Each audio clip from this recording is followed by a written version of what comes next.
ಇನ್ನು ಮೂಡ ವಿಚಾರಕ್ಕೆ ಸಂಬಂಧಪಟ್ಟಂತೆ ಮುಖ್ಯಮಂತ್ರಿ ಸಿದ್ದರಾಮಯ್ಯ ಅವರಿಗೆ ನಾಳೆ ಮಹತ್ವದ ದಿನ ಆಗಿರಲಿದೆ. ಸಿದ್ದರಾಮಯ್ಯ ವಿರುದ್ಧ ನಾಳೆಯಿಂದ ತನಿಖೆ ಶುರುವಾಗುವಂತ ಸಾಧ್ಯತೆ ಇದೆ. ಲೋಕಾಯುಕ್ತ ಪೊಲೀಸರು ಮುಖ್ಯಮಂತ್ರಿ ಸಿದ್ದರಾಮಯ್ಯ ಅವರಿಗೆ ನಾಳೆ ನೋಟಿಸ್ ನೀಡುವಂತ ಸಾಧ್ಯತೆ ಇದೆ. ಈ ಹಿನ್ನೆಲೆಯಲ್ಲಿ ಸಾಕಷ್ಟು ಬೆಳವಣಿಗೆಗಳು ನಾಳೆ ನಡೆಯುವಂತಹ ಸಾಧ್ಯತೆ ಇದೆ. ಕಾದು ನೋಡುವ ತಂತ್ರದ ಮೊರೆ ಹೋಗಿದ್ದಾರೆ ಲೋಕಾಯುಕ್ತ ಪೊಲೀಸರು.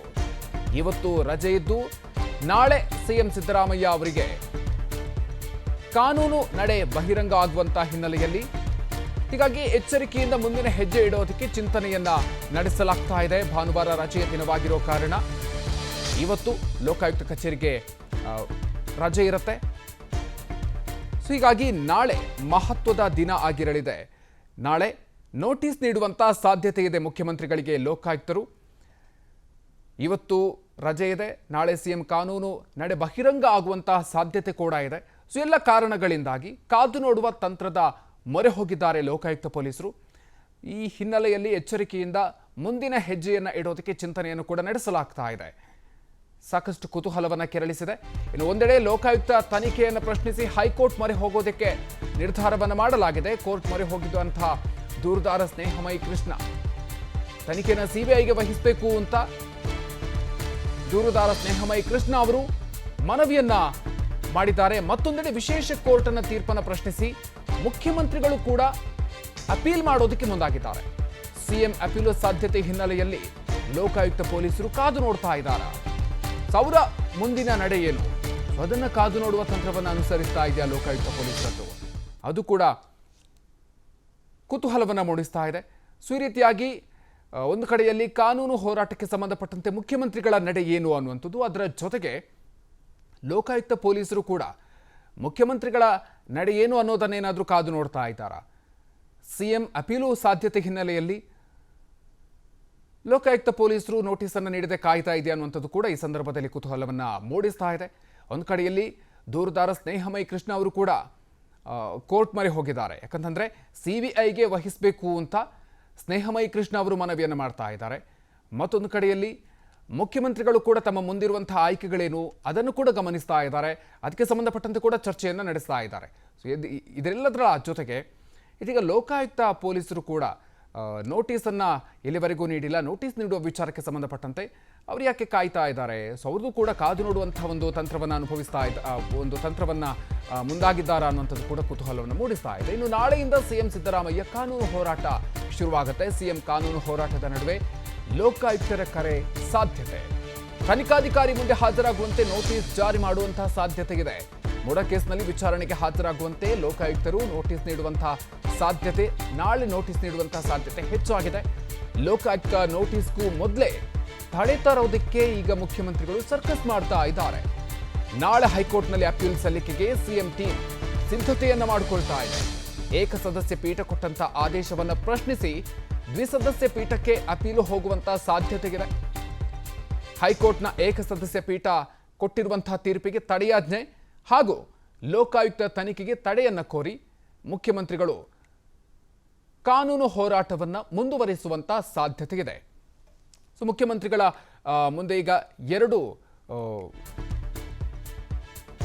ದಾರಿಗಳು ಅತ್ಯಂತ ಸ್ಪಷ್ಟವಾಗಿ ಇರುವಂಥದ್ದು. ದ್ವಿಸದಸ್ಯ ಪೀಠದಲ್ಲಿ ತಾತ್ಕಾಲಿಕ ತಡೆಯಾಜ್ಞೆ ಸಿಕ್ಕರೆ ಮುಖ್ಯಮಂತ್ರಿಗಳು ಸದ್ಯಕ್ಕಂತೂ ಸೇಫ್ ಆಗಲಿದ್ದಾರೆ. ಲೋಕಾಯುಕ್ತ ತನಿಖೆಯಿಂದ ಸದ್ಯಕ್ಕೆ ಸಿದ್ದರಾಮಯ್ಯನವರು ಪಾರಾಗಲಿದ್ದಾರೆ. ಸಿದ್ದರಾಮಯ್ಯ ಸೇರಿ ಅವರ ಕುಟುಂಬಸ್ಥರು ಸದ್ಯದ ಮಟ್ಟಿಗೆ ಸೇಫ್ ಆಗಬಹುದು. ದ್ವಿಸದಸ್ಯ ಪೀಠ ತಡೆಯಾಜ್ಞೆ ಕೊಡದೇ ಇದ್ರೆ ತನಿಖೆ ಸಹಜವಾಗಿಯೇ ಮುಂದುವರಿಯುತ್ತೆ. ಮುಖ್ಯಮಂತ್ರಿಗಳು ತನಿಖೆಗೆ ಸಹಕಾರವನ್ನು ಕೊಡಬೇಕಾಗಿರುವಂತಹ ಅನಿವಾರ್ಯತೆ ಕೂಡ ಈ ಸಂದರ್ಭದಲ್ಲಿ ಸೃಷ್ಟಿಯಾಗುತ್ತೆ. ಸೊ ಹೀಗಾಗಿ ನಾಳೆ ಏನೇನಾಗಬಹುದು ಅನ್ನುವಂಥದ್ದು ಕೂಡ ಸಾಕಷ್ಟು ಕುತೂಹಲ ಇದೆ. ಮುಖ್ಯಮಂತ್ರಿಗಳ ನಡೆ, ಕಾನೂನು ಹೋರಾಟ ಎಲ್ಲವೂ ಕೂಡ ಈಗ ಸಾಕಷ್ಟು ಕುತೂಹಲವನ್ನು ಮೂಡಿಸ್ತಾ ಇರೋದು. ಬನ್ನಿ, ಈ ಬಗ್ಗೆ ಇನ್ನಷ್ಟು ಹೆಚ್ಚಿನ ಮಾಹಿತಿಯನ್ನು ನೀಡ್ತಾರೆ ನಮ್ಮ ಪ್ರತಿನಿಧಿ ಸಂಜಯ್. ಇದೀಗ ನಮ್ಮ ಜೊತೆಗೆ ನೇರ ಸಂಪರ್ಕದಲ್ಲಿ ಜಾಯ್ನ್ ಆಗ್ತಾ ಇದ್ದಾರೆ. ಸಂಜಯ್, ಮುಖ್ಯಮಂತ್ರಿಗಳ ಮುಂದಿನ ಹೋರಾಟ, ಕಾನೂನು ಹೋರಾಟ ಸಾಕಷ್ಟು ಕುತೂಹಲವನ್ನು ಮೂಡಿಸ್ತಾ ಇರೋದು.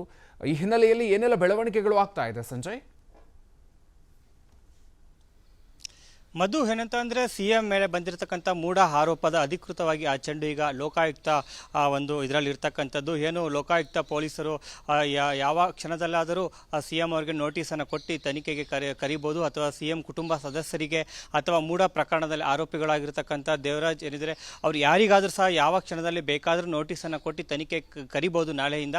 ಆದರೆ ಸದ್ಯಕ್ಕೆ ಲೋಕಾಯುಕ್ತ ಪೊಲೀಸರು ನಾಳೆನೇ ಸಿಎಂ ಅವರಿಗೆ ನೋಟಿಸನ್ನು ಕೊಟ್ಟು ತನಿಖೆಗೆ ಕರೆಯುವ ಸಾಧ್ಯತೆಗಳು ತೀರಾ ಕಡಿಮೆ ಅಂತಕ್ಕಂಥ ಒಂದಷ್ಟು ಚರ್ಚೆಗಳು ಆಗ್ತಾ ಇರ್ತಕ್ಕಂಥದ್ದು. ಯಾಕಂತಂದರೆ ಲೋಕಾಯುಕ್ತ ಪೊಲೀಸರು ಸಹ ಕಳಂಕುಷವಾಗಿ ಮೊದಲು ಫೈಲನ್ನು ಕೈಗೆತ್ತಿಕೊಂಡು ಕಳಂಕುಷವಾಗಿ ಪರಿಶೀಲನೆಯನ್ನು ಮಾಡಬೇಕಾಗುತ್ತೆ.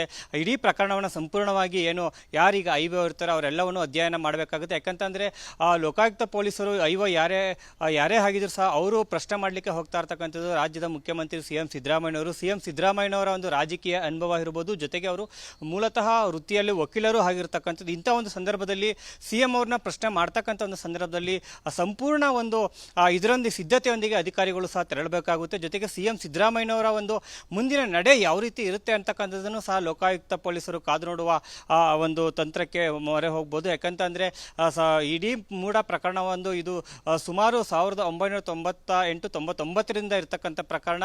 ಹಾಗಾಗಿ ಇಡೀ ಪ್ರತಿ ವರ್ಷ ಮತ್ತು ಪ್ರತಿ ಬೆಳವಣಿಗೆಗಳು ಯಾವ ರೀತಿ ಆಗಿದೆ ಅಂತಕ್ಕಂಥದ್ದನ್ನು ಸಂಪೂರ್ಣ ಮಾಹಿತಿಯೊಂದಿಗೆ ಐಒ ಅವರು ಸ್ಟಡಿ ಮಾಡಿದ ನಂತರ ಏನು ಮೂಢ ವಿಚಾರದಲ್ಲಿ ಸಿಎಂ ಇರ್ಬೋದು, ಸಿಎಂ ಕುಟುಂಬಸ್ಥರು ಇರ್ಬೋದು, ಅಥವಾ ಆರೋಪಿ ಸ್ಥಾನದಲ್ಲಿ ಇರತಕ್ಕಂಥ ಎಲ್ಲರನ್ನು ಸಹ ತನಿಖೆಗೆ ಒಳಪಡಿಸುವ ಸಾಧ್ಯತೆಗಳು ಇರ್ತಕ್ಕಂಥದ್ದು. ಮತ್ತೊಂದು ಕಡೆ ಸಿಎಂ ಸಿದ್ದರಾಮಯ್ಯ ಸಹ ತಮಗಾಗುವ ಮುಜುಗರವನ್ನು ತಪ್ಪಿಸ್ಕೊಳ್ಬೇಕಂತಂದ್ರೆ ಒಂದು ವೇಳೆ ನಾಳೆನೇ ಏನಾದ್ರು ಲೋಕಾಯುಕ್ತ ಪೊಲೀಸರು ನೋಟಿಸನ್ನು ಕೊಟ್ಟು ವಿಚಾರಣೆಗೆ ಕರೆದರೆ ಇದು ನಿಜಕ್ಕೂ ಸಹ ಸಿಎಂ ಸಿದ್ದರಾಮಯ್ಯವರ ರಾಜಕೀಯ ಜೀವನದಲ್ಲಿ ಒಂದು ದೊಡ್ಡ ಮಟ್ಟದ ಬೆಳವಣಿಗೆ ಹಾಗೂ ಸಿಎಂ ಸಿದ್ದರಾಮಯ್ಯವರಿಗೆ ರಾಜಕೀಯವಾಗಿ ಹಿನ್ನಡೆ ಅಂತಲೇ ಹೇಳ್ಬೋದು. ಹಾಗಾಗಿ ಸಿಎಂ ಸಿದ್ದರಾಮಯ್ಯವರು ಸಹ ಈ ವಿಚಾರದಲ್ಲಿ ತಡ ಮಾಡದೆ ಯಾವುದೇ ರೀತಿ ನೆಗ್ಲಿಜೆನ್ಸಿನ ಮಾಡಿದೆ ಡಬಲ್ ಬೆಂಚ್ಗೆ ಮೇಲ್ಮನವಿಗೆ ಹೋಗ್ಬೋದು. ಅಂತಂದರೆ ನನ್ನ ಮೇಲೆ ತನಿಖೆಗೆ ನೋಟಿಸನ್ನು ಮಾಡಬಾರ್ದು, ಏನೀಗ ಲೋಕಾಯುಕ್ತರು FIR ಆಗಿದೆ ಅದನ್ನು ಕ್ವಾಶ್ ಮಾಡಿ ಅಂತಕ್ಕಂಥ ಒಂದು ಇದನ್ನ ಇಟ್ಕೊಂಡು ಡಬಲ್ ಬೆಂಚ್ಗೆ ಹೋಗುವ ಸಾಧ್ಯತೆಗಳು ಇರ್ತಕ್ಕಂಥದ್ದು ಸಿಎಂ ಸಿದ್ದರಾಮಯ್ಯವರು. ಒಟ್ಟಾರೆಯಾಗಿ ನಾಳೆಯಿಂದ ಸಾಕಷ್ಟು ಚುರುಕುಗೊಳ್ಳಲಿದೆ ಮೂಢ ಪ್ರಕರಣ.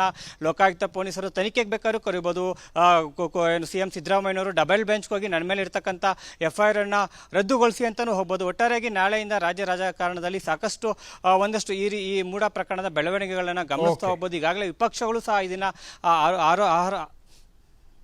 Okay, thank you Sanjay. ಅನುಕ್ಷಣದ ಸುದ್ದಿಗಳಿಗಾಗಿ ವಿಸ್ತಾರ ನ್ಯೂಸ್ ಯೂಟ್ಯೂಬ್ ಚಾನೆಲ್ ಸಬ್ಸ್ಕ್ರೈಬ್ ಮಾಡಿ. ಹೊಸ ಸುದ್ದಿಗಳ ನೋಟಿಫಿಕೇಶನ್ಗಾಗಿ ಬೆಲ್ ಐಕಾನ್ ಕ್ಲಿಕ್ ಮಾಡಿ. ಲೇಟೆಸ್ಟ್ ಅಪ್ಡೇಟ್ಸ್ಗಾಗಿ www.vistaranews.com ವೆಬ್ಸೈಟ್ಗೆ ವಿಸಿಟ್ ಮಾಡಿ. ಅಂಗೈಯಲ್ಲೇ ಜಗತ್ತಿನ ಸುದ್ದಿ ತಿಳಿಯಲು ವಿಸ್ತಾರ ನ್ಯೂಸ್ ಕನ್ನಡ ಆಪ್ ಡೌನ್ಲೋಡ್ ಮಾಡಿ.